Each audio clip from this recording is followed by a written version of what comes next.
Her wedding gown was a constellation of silk and lace, a design meant to outshine the very stars that glittered above Vienna that night. The year was 1666, and the imperial city was adorned in finery. Garlands overflowed from every window, gold coins jingled in the hands of commoners, and the aroma of roasting meat mingled with the sweet scent of hawthorn blossoms. It was a night for celebration, a night when old Europe cheered and young Europe dreamed of peace and prosperity. Yet, beneath the splendor, Margarita Teresa felt her own light fade, extinguished by a fear that chilled her to the bone. For her, it was not a wedding night, but the death of her former self. In the tapestry of history, there are moments that shimmer like precious stones: the fall of mighty empires, the birth of new ideas, the echoes of revolutions that reshaped the world. Yet, in between these grand narratives lie lives like Margarita Teresa's. A princess wed not for love or alliance, but for blood and duty. Her story may not have altered the course of nations, but it illuminates a corner of history often overlooked: the human cost of a dynasty's lust for preservation. Now, a bride of 25 years, her beauty still shone forth, though tonight it was dimmed by apprehension. As she stood before the altar, her reflection wavered in the polished surface of a golden monstrance held aloft by two gentlemen. She saw not her usual self, but a stranger swathed in silk, her face half hidden by a veil. The ceremony went on, but she heard little of the Latin prayers or the vows. Her mind raced back to Madrid, to the sun-drenched courtyards of her childhood. How many summers had passed since then? How many games played? How many dreams woven? Vienna felt like a foreign country, but so did Madrid, now a city she could only recall in fragments. Her life was a series of well-intentioned lies, a series of decisions made for her by men who smelled not of roses, but of stale intrigue. The vows concluded, the crowd erupted in cheers. Soon she was swept away in a whirl of congratulations and backhanded compliments. Her new title, her new duties, her new home. But Margarita Teresa was already lost, wandering through a series of empty rooms in the vast imperial palace, Schönbrunn. That night, as fireworks lit up the Viennese sky, she wept alone, not for the loss of her old life, for that was a life she barely remembered, but for the absence of any life at all, a life that could have been hers. History remembers her as the Spanish princess who married into the Habsburg dynasty, who bore children to secure bloodlines, who lived out her days in gilded cages of palaces. But in those chambers, did she ever really exist? Was Margarita Teresa more than a vessel for the ambitions of kings and queens who claimed to love her? Her story is a whisper in the grand halls of power, a reminder that behind every treaty, behind every marriage of convenience, there was a human being. That night in Vienna was not merely a wedding, it was the seating of self, the surrender of hope. Herself became a pawn on a board where the pieces were heirs and empresses, where the rules were written in blood and the stakes were kingdoms. The years that followed were a blur of protocol and progeny. Her son would become a celebrated ruler. Her daughter would enter a convent, and she, Margarita Teresa, would walk the long corridors of power, a silent specter, a faded portrait come to life. Her beauty, once so celebrated by Velázquez, now lay beneath layers of makeup and mourning clothes. The vibrant hues of her youth were muted in the grays and blacks of widowhood. Her life expectancy was grim. Few women in her position survived childbirth, and her case was not helped by the perilous journey from Spain to Austria. Yet she endured, not for her own sake, but for the continuation of a bloodline that seemed determined to devour itself alive. Her existence became a series of pregnancies and partings, of children sent away to be raised in courts that were not theirs, of nights spent alone in rooms echoing with the ghosts of children who never knew her touch. And as the years slipped by, Margarita Teresa wondered if this was existence at all, if she, the jewel of the Spanish court, was now nothing more than a broodmare for an empire on the brink. This is part 2 of a series exploring the relationship between King Charles II of Spain and his future wife, Margarita Teresa. Part 1, available on my channel, discusses their early lives. This episode, building on material from Part 1, explores Margarita's adolescence in the Spanish court. As Margarita Teresa grew into her early adolescence, the boundaries of her world became both more dazzling and more suffocating. From the outside, hers was a life of wonder. Golden halls, endless processions, a retinue of servants who ensured that she never lifted a finger. Yet inside those very walls, she learned a darker truth every fragment of her identity. From her smile to the way she held her fan, belonged to the dynasty and not to herself. In the Palace of Madrid, routines were rigid. At dawn, she was dressed by attendants, layer upon layer of fabric, wrapping her like a cocoon. The gowns, stiff with brocade and embroidered with threads of silver, weighed almost as much as the girl herself. Every detail of her attire was deliberately chosen, not for comfort, but for symbolism. She was a Habsburg, and the Habsburgs were meant to be seen as unearthly, untouchable embodiments of a power that did not bend to the ordinary rhythms of life. Tutors were chosen carefully, drawn from among the most loyal of the court. They instructed her in Latin, French, in German, in etiquette, in history, and in the endless rituals of Catholic devotion. But none of these lessons were truly hers to claim. They were rehearsals for her role in Vienna. With each passing year, her mind was shaped less by her own curiosity and more by the weight of expectation. And yet, beneath the surface of all this preparation, whispers circulated. The Habsburg line was failing. Centuries of marriages between uncles and nieces, cousins and cousins, had weakened the dynasty's blood. Her own half-brother, Charles II of Spain, would one day inherit the throne, a boy already marked by frailty, whose birth was seen less as a promise and more as an omen. Margarita Teresa could not have known the medical words we use today, but she saw the truth with her own eyes. Her brother's sickly frame, his halting speech, his pale complexion. He was the embodiment of a dynasty cracking under the pressure of its own obsession with purity. The courtiers looked to Margarita Teresa differently because of this. She was not just a daughter anymore. She was a possible salvation. If her brother faltered, she might inherit Spain. If her marriage to Leopold proved fruitful, she might secure the empire itself. The double weight pressed down upon her fragile shoulders. Though outwardly she was still only a girl, painted in glowing colors by and celebrated in courtly festivals. But those portraits conceal as much as they reveal. Look closely, and one can see it.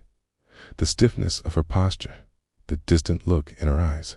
She is dressed like a queen, though still a child. She is surrounded by symbols of joy, yet her expression is grave. Whether he intended it or not, captured the paradox of her existence. She was both central and invisible. Central to the survival of the Habsburgs, but invisible as an individual with her own desires. Her mother, Mariana of Austria, understood the stakes all too well. She herself was the product of this system, married to her uncle, and had lived the contradictions of being both cherished and used. Mariana poured her attention into Margarita Teresa, but not in the way of ordinary mothers. She loved her daughter fiercely, yet every gesture of affection was tinged with the knowledge of what awaited her. She whispered to her of duty, of sacrifice, of God's will. It was not cruelty, it was resignation. In that palace, no one could imagine a different path. As the girl approached her teenage years, letters from Vienna became more frequent. They were addressed to her mother and father, but the subject was always Margarita Teresa. Her uncle, Leopold I, wrote with formality and with patience. The tea was already preparing for their union, though the girl was still only 12, 13, 14. Every word was heavy with inevitability. He was not merely her uncle, he was her future. The tension between Madrid and Vienna was more than familial. Spain was crumbling, its empire stretched thin across oceans, drained by wars it could not win. Austria, though also beset with enemies, was seen as the sturdier branch of the family tree. For the Habsburgs, the union of Margarita, Teresa, and Leopold was not just about tradition, it was about survival. To marry her uncle was to attempt to bind two faltering empires into one desperate alliance. And so, even her play became political. When she danced in the palace halls during festivals, it was as much a rehearsal for her bridal duties as it was a celebration. When she smiled, it was noted by courtiers, who wrote to Vienna of her health, her beauty, her demeanor. She was evaluated constantly, her every gesture transformed into data for a dynastic transaction. The girl who once played with dolls now played with symbols. Instead of toys, she held rosaries. Instead of childish games, she participated in solemn processions. Her world narrowed, and with each narrowing, her freedom dissolved. Still, she found small, rebellious glimpses of a soul that refused to be entirely erased. Servants recalled her laughter echoing through the palace, her fondness for small animals in the royal gardens, her moments of genuine curiosity in her lessons. These fragments reveal a child who still sought joy, even as the shadow of her fate grew longer each day. But time in the court of Madrid did not wait for joy. By the age of 15, Margarita Teresa was no longer spoken of as a child. She was a bride in waiting, her body the subject of speculation, her fertility the topic of letters exchanged across kingdoms. It was not indecency, it was calculation. Every noble family watched closely, knowing that her womb might decide the fate of empires. The girl who had been called the jewel of the royal house now shone brighter than ever in the eyes of Europe. But like a jewel, she was also cold, faceless, and set into a crown not of her choosing. The walls of her palace, decorated with frescoes and tapestries, became tighter than ever. There were walls of silk and marble, but there were also bars of a prison. She was adored, but she was not free. She was prepared, but she was not allowed to choose. She was celebrated, but only as a vessel. By the mid-1660s, when she was barely 16, the marriage contract was finalized. The letters became declarations. The courtiers became messengers of certainty. The stage was set for the next act of her life. The departure from Spain, the crossing of mountains, and the binding of her fate to the uncle she had never been allowed to refuse.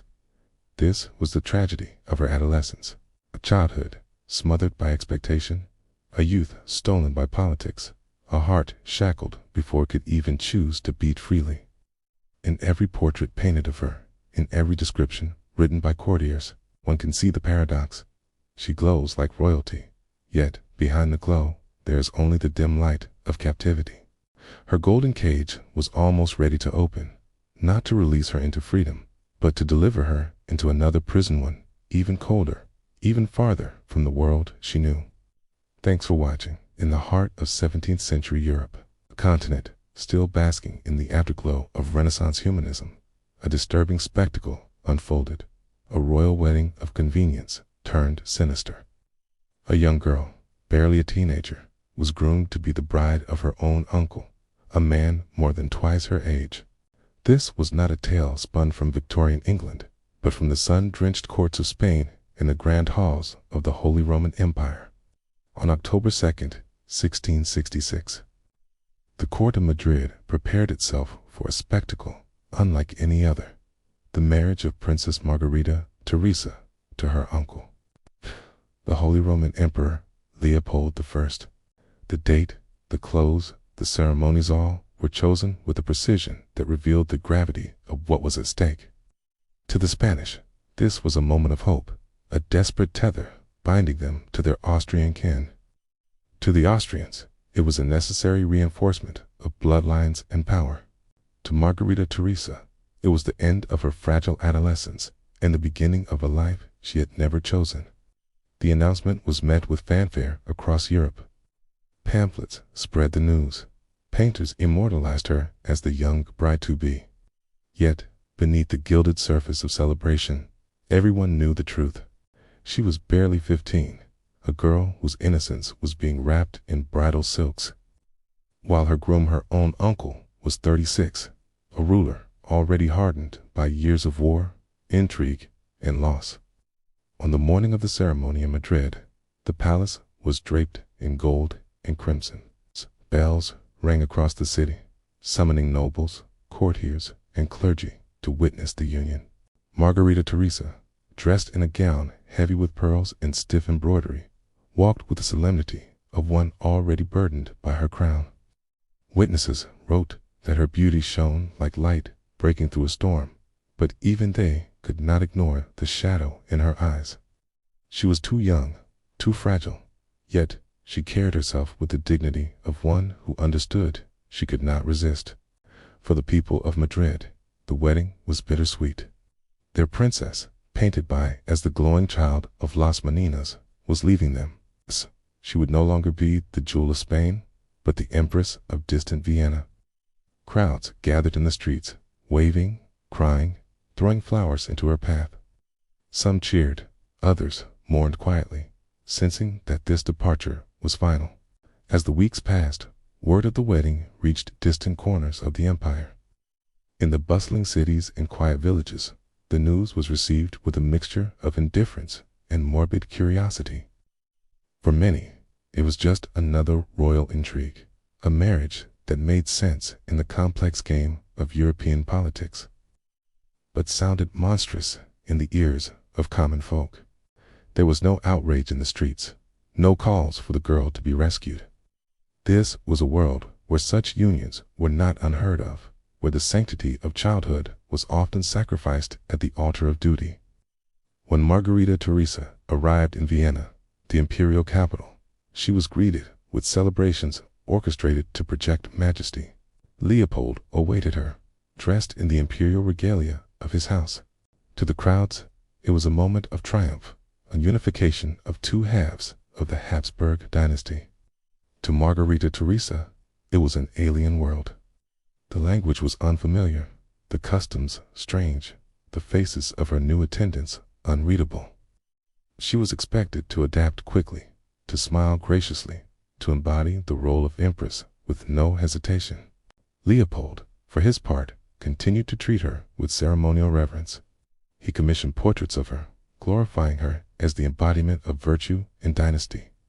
Yet these portraits, much like those painted in Madrid, revealed the same haunting paradox. She is clothed in majesty, but her eyes are tired, her gaze distant. She shines with the light of empire, but behind that light flickers only sorrow. As the years pass, the strain upon her health grew worse. Letters describe her frequent illnesses, her fatigue, her bouts of melancholy. Physicians prescribed tonics and prayers, but no remedy could cure the deeper wound, the suffocating cage of dynastic duty. She was only in her late teens, but already she bore the weariness of a woman twice her age. By the age of 20, Margarita Teresa was visibly weakened. The endless pregnancies, the stress of her role, the distance from her homeland had carved their toll. She had fulfilled her duty, yet the cost was her youth, her vitality, and her very sense of self. Still, she carried on, attending court, appearing beside her husband, maintaining the facade that her life was one of triumph rather than tragedy. But those who looked closely saw the truth.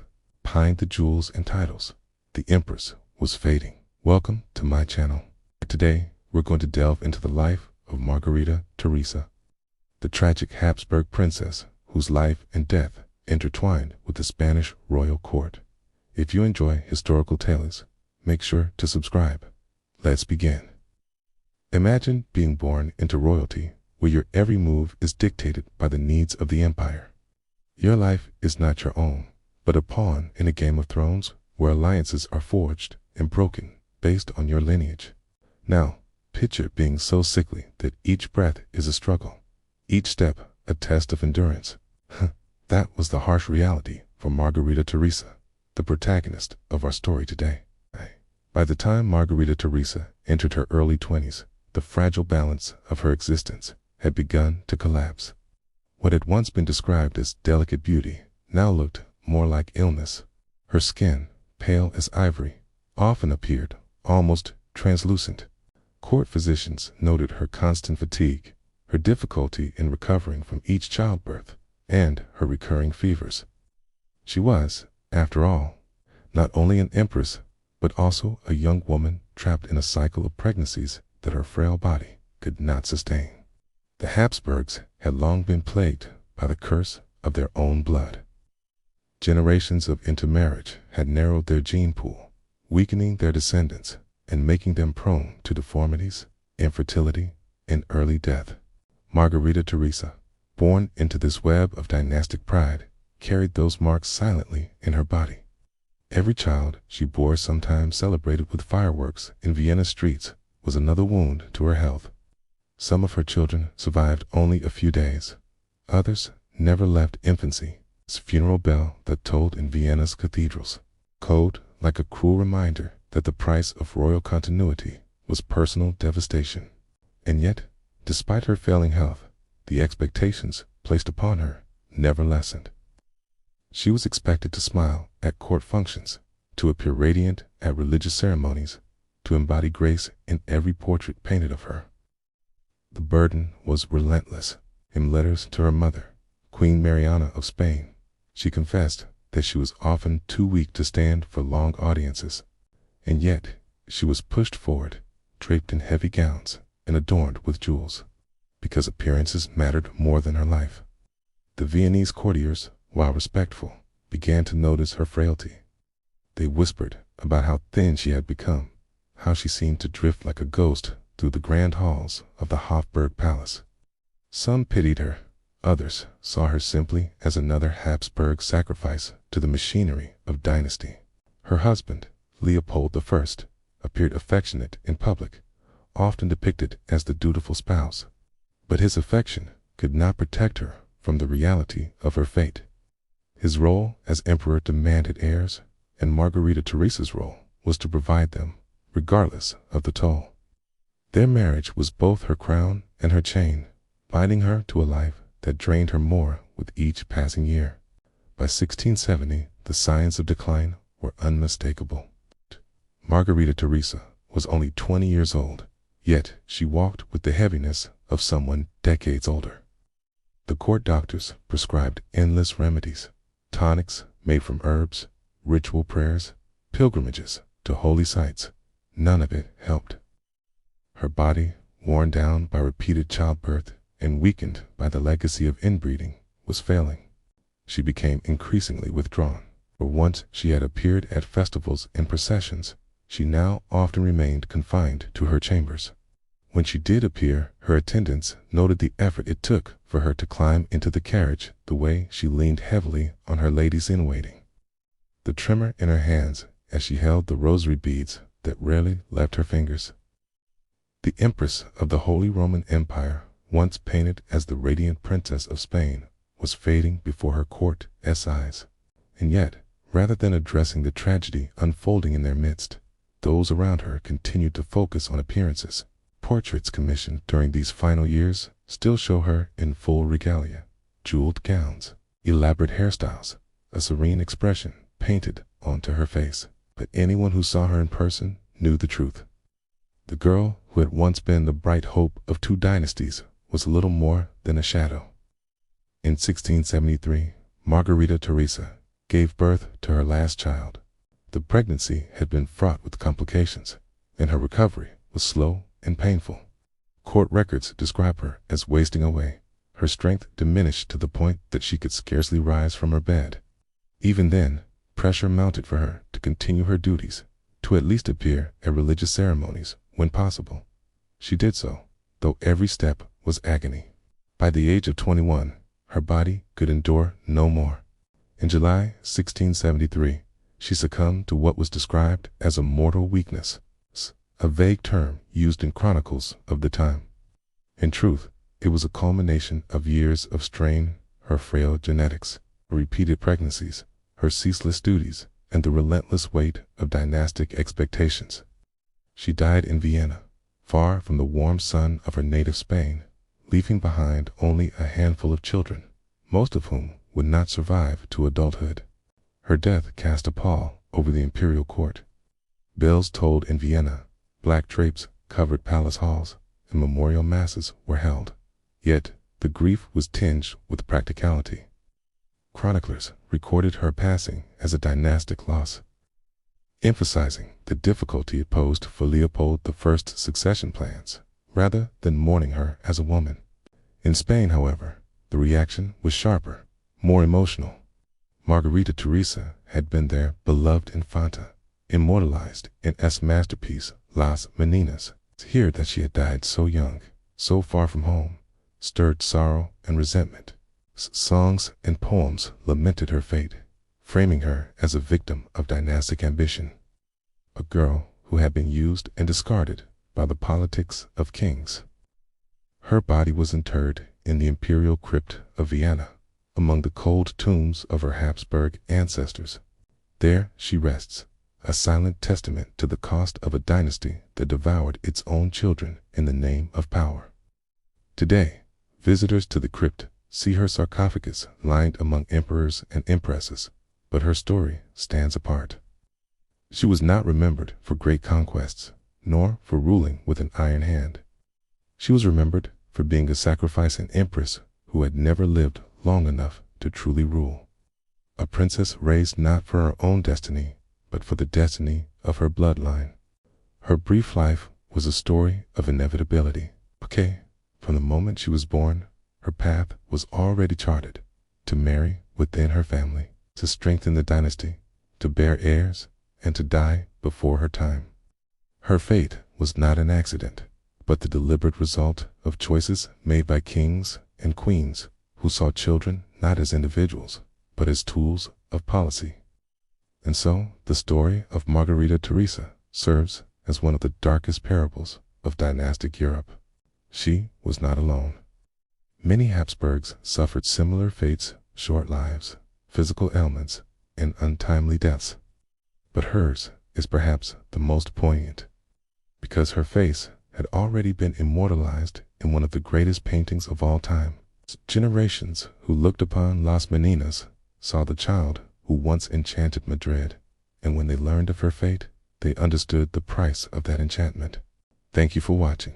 If you enjoyed this video, please consider subscribing and joining our historical journey. See you next time. This is our host, and you're watching this channel. In the heart of Madrid, there's a museum that holds more than just art. It's a treasure trove of a nation's soul, its triumphs and its tragedies. And at the center of it all is a painting that captures not just a moment in time, but an entire dynasty's fate. It's a masterpiece so powerful it's become synonymous with Spain itself. Las Meninas by Diego. And in it, Margarita Teresa, the young princess, gazes out across the centuries, her eyes holding a secret sorrow that only a few can see. Margarita Teresa's death at the age of just 21 was not the end of her story. It was the beginning of her legend, the shaping of her memory into something larger, darker, and more symbolic than her brief life had allowed.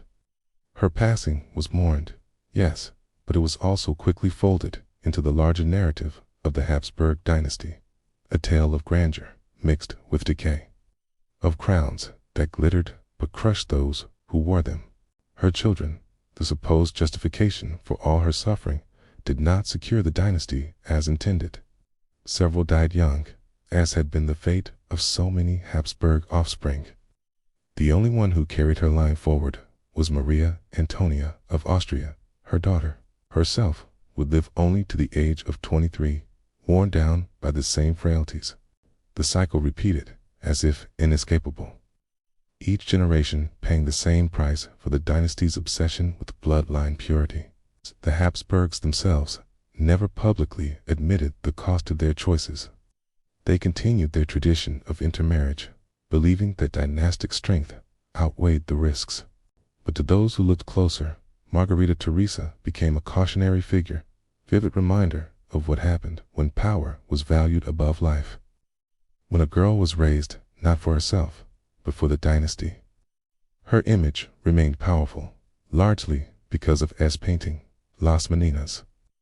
In that masterpiece, she is the luminous center, surrounded by courtiers. Her gaze captures viewers across centuries. People who stood before the canvas in Madrid whispered about her tragic fate, about the child who had grown into an empress only to die before her prime. The painting became not just art, a prophecy. Her bright presence in the picture forever contrasted with the darkness of her destiny. In Spain, her death reinforced the sense of decline that haunted the Habsburg monarchy. The great empire that had once stretched across continents was beginning to fracture, cued not only by wars and debt, but by the very bloodlines meant to sustain it. Margarita Teresa, who had been sent away to strengthen the dynasty, instead came to embody its fragility. In Austria, too, her memory lingered. Visitors to the imperial crypt, standing among the marble and stone of the Habsburg tombs, paused at her resting place. Guides spoke of the young empress who had married her uncle, who had been painted as a child of promise, who had withered under the demands of power. She became part of Vienna's whispered lore, a figure whose tragedy gave weight to the grandeur of the Habsburg and the imperial legacy.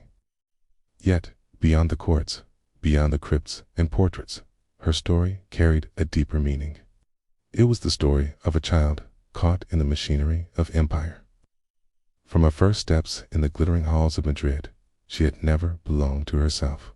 Every smile was for the dynasty. Every lesson a preparation for marriage. Every breath measured against the needs of the crown. She had been consumed by the role imposed upon her, and in that sense, life was not unique. It was a mirror of countless royal daughters who were born not to live, but to serve. Her fate also foreshadowed the collapse of her bloodline. Less than half a century after her death, the Spanish branch of the Habsburgs would come to an end with the death of her younger brother, Charles II, the infamous Bewitched King, whose severe disabilities and childlessness were the final toll of centuries of intermarriage. When the dynasty fell, historians looked back to Margarita Teresa and saw her as part of the chain of inevitability, the bright princess sacrificed to a failing system. Today, her story is remembered, not with grandeur, but with sorrow. In the galleries of the Prado Museum, tourists gaze upon her portrait in Las Meninas and see the innocence of a child who had no idea of the path before her. In Vienna, the crypt where she lies still attracts visitors who trace her name with their fingers and wonder about the life she lost. The lesson of Margarita Teresa is stark. Power devours its own. The very bloodline that exalted her also condemned her. She was born into privilege, yet denied the simplest of freedoms to grow, to love, to live for herself. In the end, her legacy is not one of triumph, but of caution. She stands as a haunting figure in the annals of royal history. A reminder that behind the silks and jewels were fragile bodies and hearts that could not endure the weight of a dynasty's ambitions. And so, when we remember Margarita Teresa, we remember not just the Princess of Las Meninas or the Empress of Vienna. We remember the girl whose life was traded for political advantage, the young woman whose health was sacrificed for heirs who would not survive, the Empress who died before her time. She is both a victim and a symbol of beauty, of tragedy, and of the terrible cost of empire. If you want to explore more stories like this tales of power, its cruelty, and the hidden tragedies of history, make sure you subscribe to our channel. Every week, we uncover the shadows of the past and reveal the human cost of empire. Subscribe now so you never miss the next descent into history's darkest corners.